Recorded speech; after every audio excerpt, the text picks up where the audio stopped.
Hey, what's up, you guys? This is Tamiya Robles. I am the credit repair specialist expert. I am the host of my podcast, Coast to Coast Credit, owner of FixMyCreditNow850.com.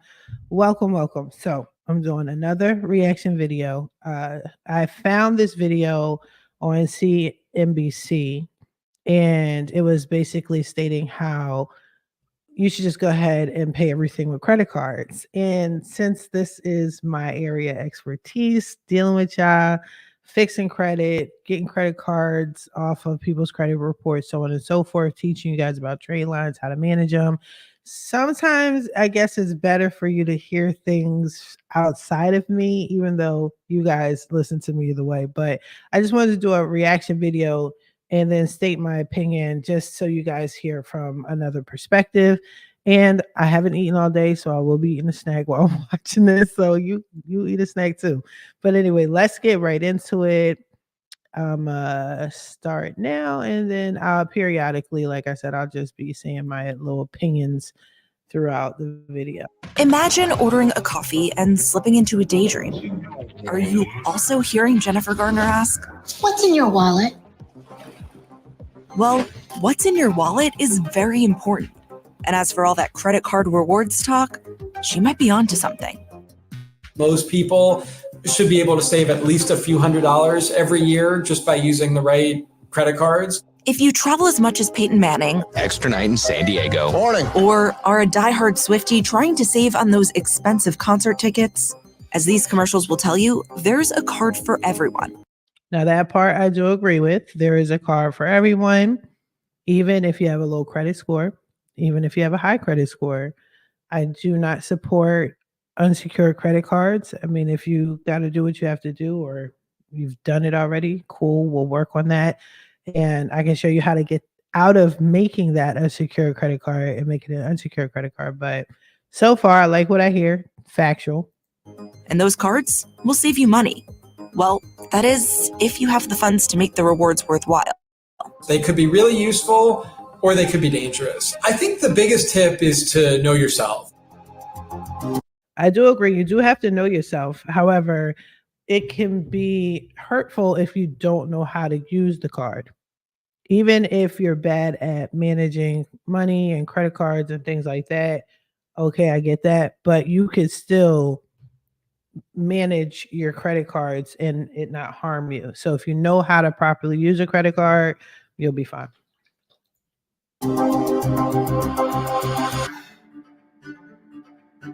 Love them or hate them, those plastic or metal cards that can instantly purchase anything from a coffee to a car are no stranger to consumers. More than 80% of Americans own at least one credit card. Every time you pay for something with a credit card, you're borrowing money from the card issuer to cover your purchase. While it might feel like it, it's certainly not free. You then have to pay that money back either in full at the end of the month or over time, with interest. The average credit card charges about 20% interest these days. So it is a very... So he's talking about the average credit card. It depends on your credit score. Hopefully they get into that in this video. I explained to y'all, and I'll explain it again in this video, how to get out of paying interest, but there's a way around it. And again, if you know how to manage your credit card, you should be fine. But some have a higher APR rate. Very profitable business. So first things first, if you're not in a place where you can pay that money back by the time it's due, experts don't recommend you have a credit card at all. Side note, if you have a cash rewards card, you can take the cash and or redeem your points into cash and pay your monthly fee. Just so you know, a little side note. Paying 20% interest on a balance that you've accumulated, and then you pay interest on top of that. I mean, that's a really big hole that you're continuing to dig, and it's going to be really hard to get out of if you don't pay your credit card balance. Credit cards require approval. Once you're approved, the bank authorizes a credit limit or the maximum amount of money you can borrow. That depends on factors such as your income, your other debts, and how much available credit you have on other cards. See, I jumped again. I was just about to say, yep, it depends on how much your income is. So I know I showed you guys how to do the hack. I'll do it again as far as how to get 25,000 Navy Federal credit cards, 2 of them. Everybody should know how to do that by now. I see videos on it.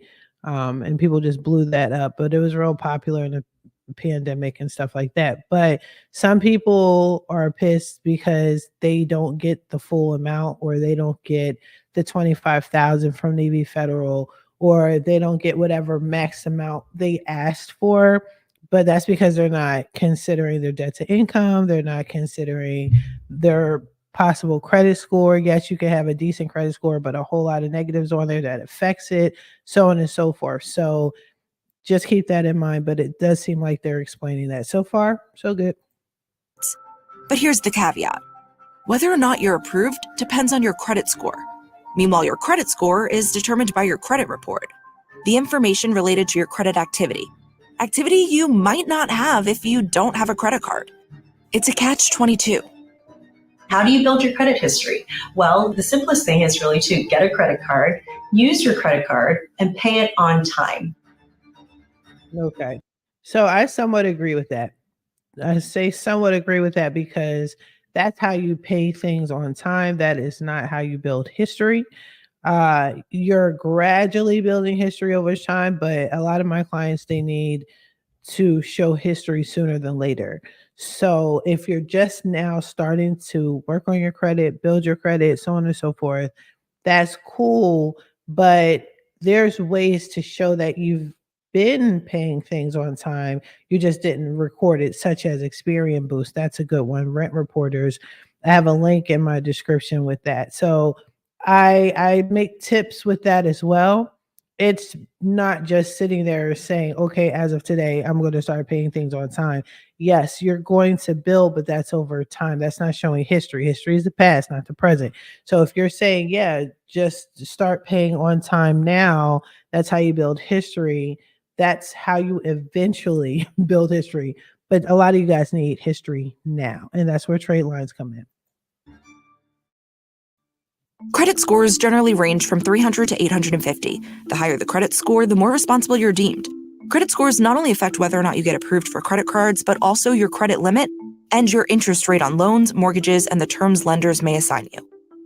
Insurance providers, landlords, and employers might also want to do a check to determine your trustworthiness.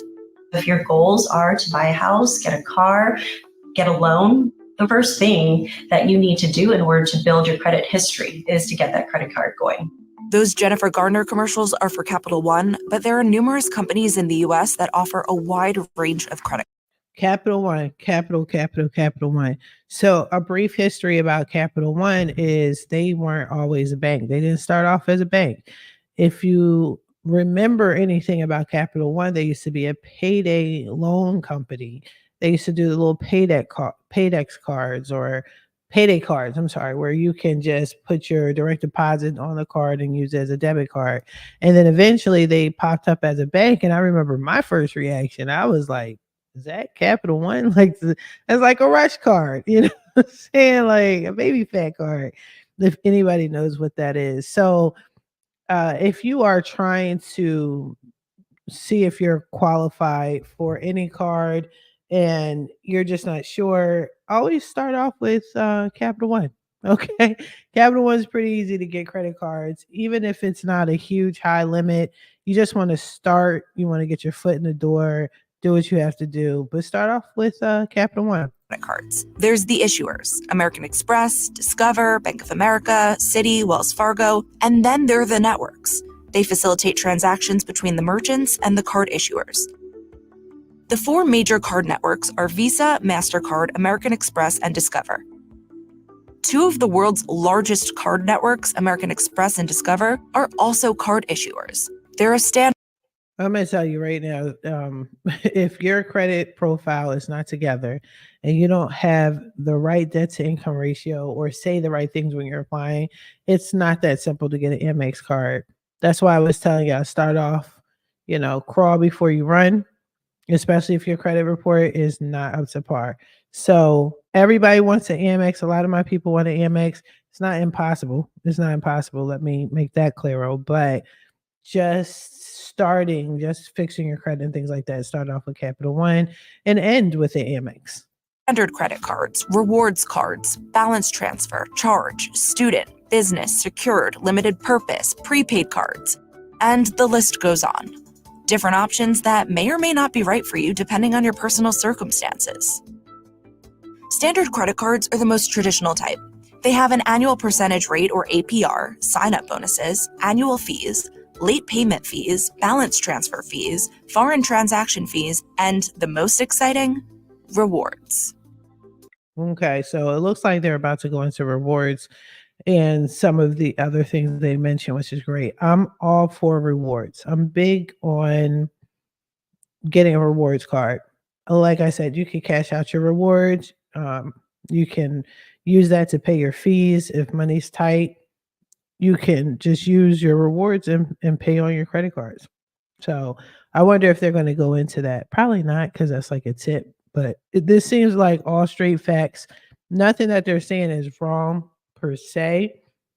It's not giving you any tools or tips on how to master doing this. So if the title is why you should buy everything with credit cards, yeah, but how to do it properly, how to succeed in this, I'm not really hearing. I'm just hearing basic common sense that most of us should know already.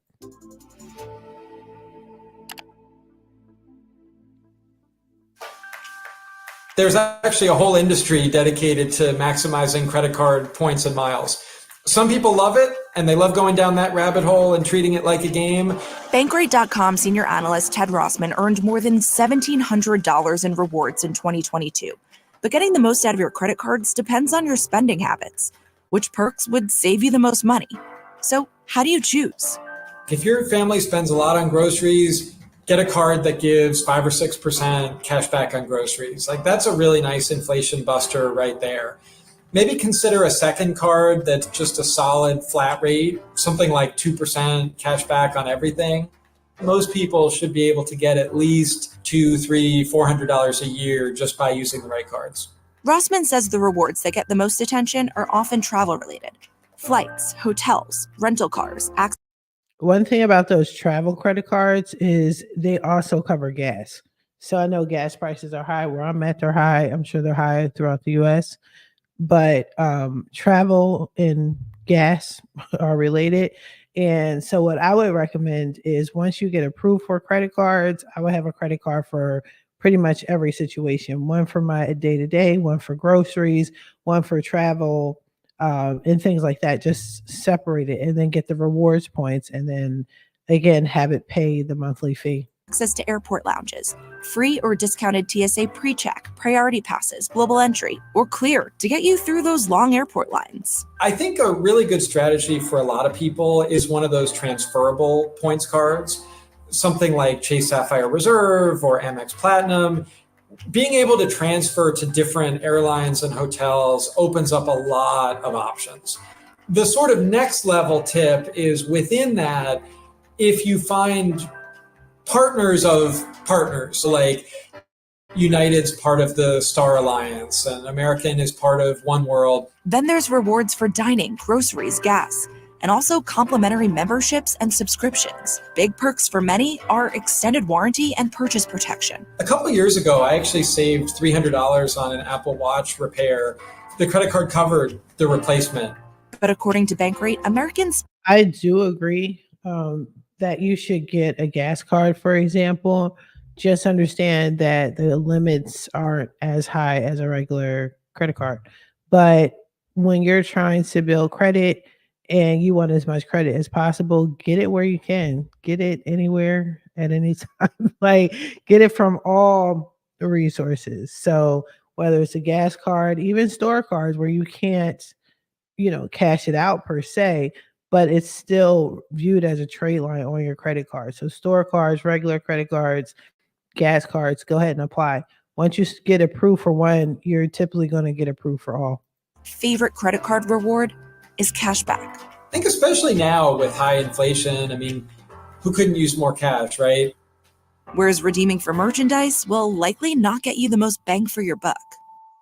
Other rewards include sign-up bonuses, fraud protection, and having the ability to invest your money and take advantage of interest rates. Another thing to consider is how much work you're willing to do. Are you that person who's going to tape notes onto your cards to remind yourself which should be used for different types of purchases? I know some people that have 30 or more credit cards and they have really good credit and they get really good perks and they're constantly flying first class for free. Now, that's not for everybody, of course. The average American. I actually have a client right now who has, I think at this point, she has over 40 credit cards right now. And that's super good. The thing is, she doesn't use all of them. It's just too many to have. If you're in one of those situations, you have to use your credit cards or the bank will cancel you and it drops your credit score. Usually, with people that have that many credit cards, their credit score is so high, it's a small hit on their credit. So it's like, whatever, no big deal.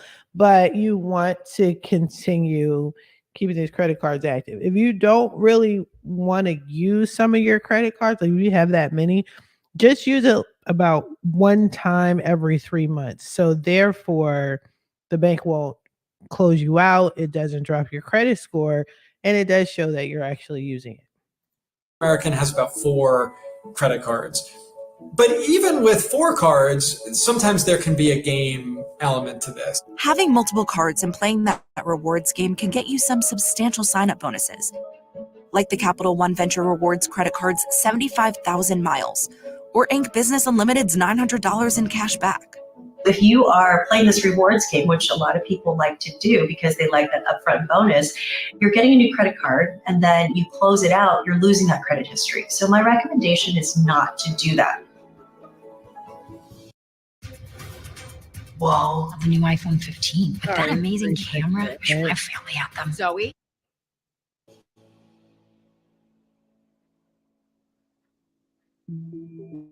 Only use a credit card if you can use it responsibly. American credit card balances reached $986 billion in the last 3 months of 2022. The big fork in the road is whether or not you carry a balance. If you pay your credit cards in full every month, then yeah, I think you should use your credit card for everything because rewards are great. They can really add up over time. Even though it's simple math, a 2022 survey found that among credit card holders who carry a balance, cash back was more than 4 times as popular as a low interest rate.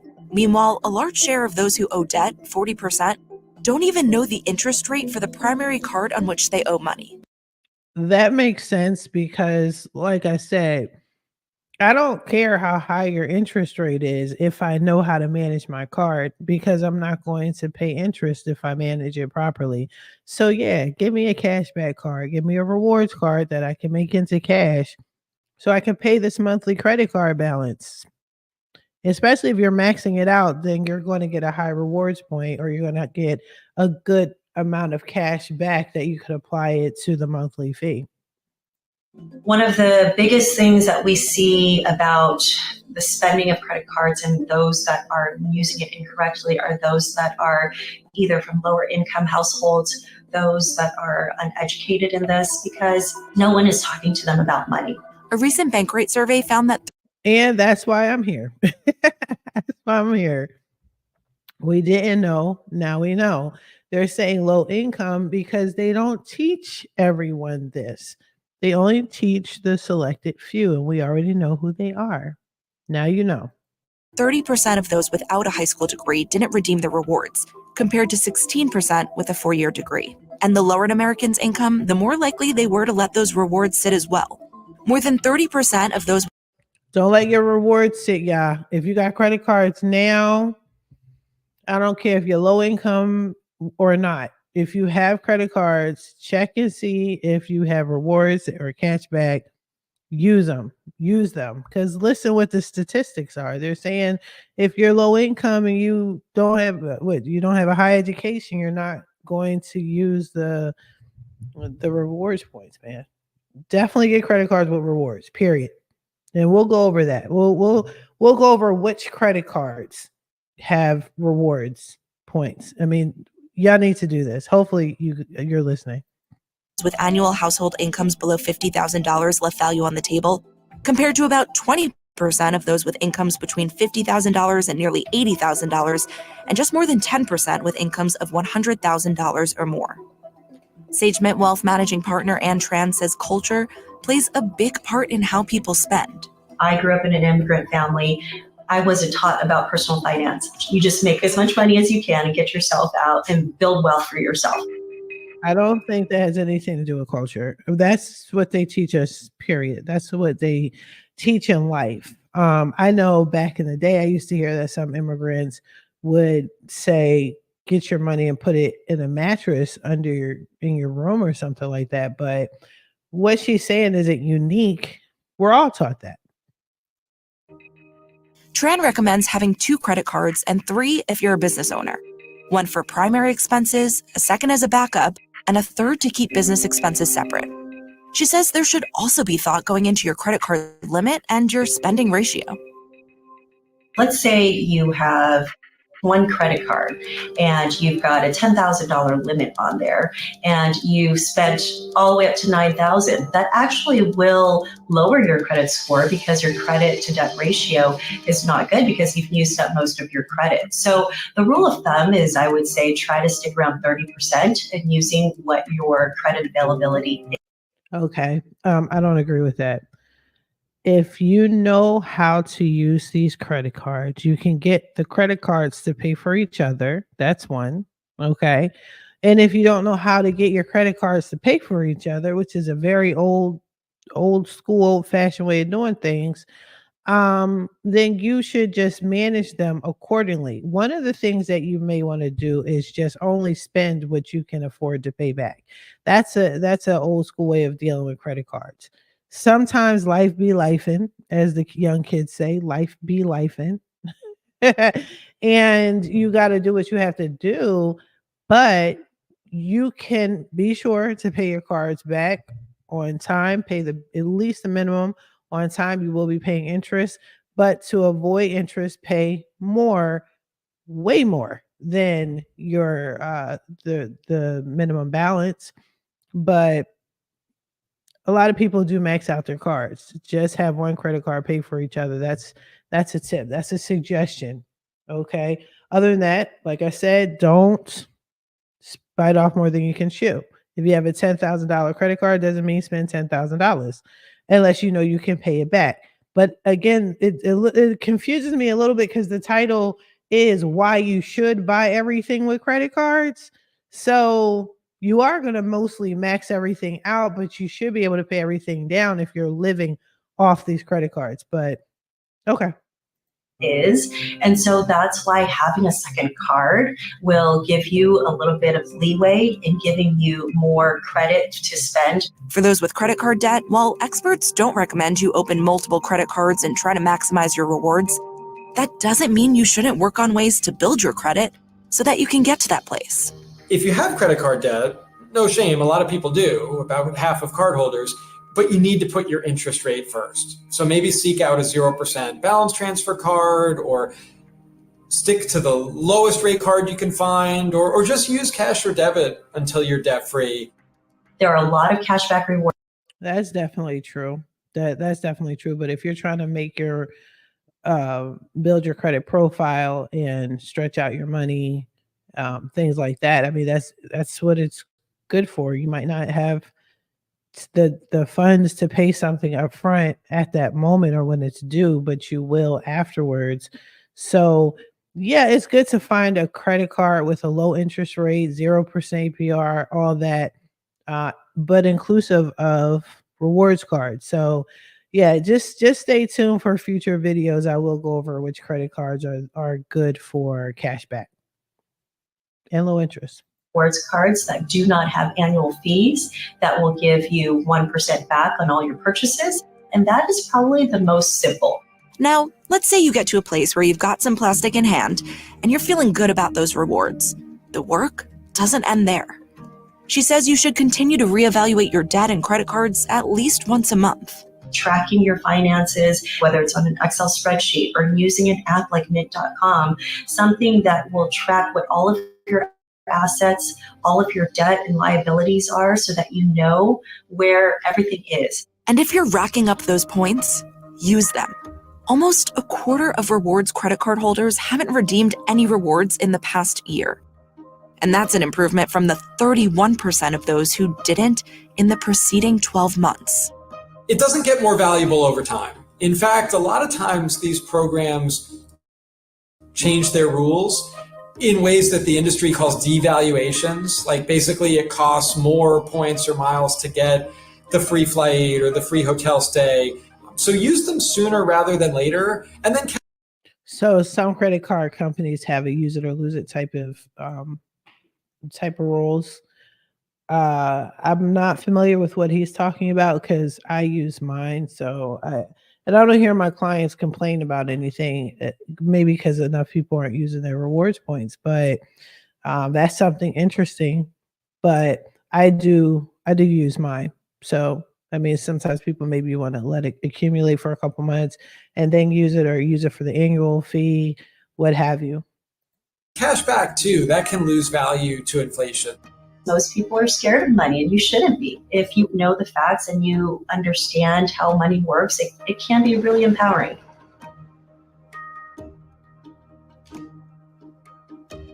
Okay, CNBC. All right, so that's that. So again, my opinion is that it was very informative. I'm glad that they spoke on it. I don't really think they got into in depth like I would have wanted on how you should buy everything with credit cards, because buying everything on credit cards means my mortgage, which you can't pay on a credit card, or my rent, which I'm assuming you can't pay with a credit card, my car note, that's paying for everything, gas, food, yeah, data, utilities. I didn't hear that. So I'm a little frustrated with that one. So I'll just say my opinion on that. So pay what you can pay with a credit card. And if that's utilities, pay utilities with a credit card. Pay everything with a credit card if you can. If you're able to pay it back, pay it and pay the more than 30% utilization every month. That's what I say. Spread it out. You could also change the dates, the due dates on your credit cards.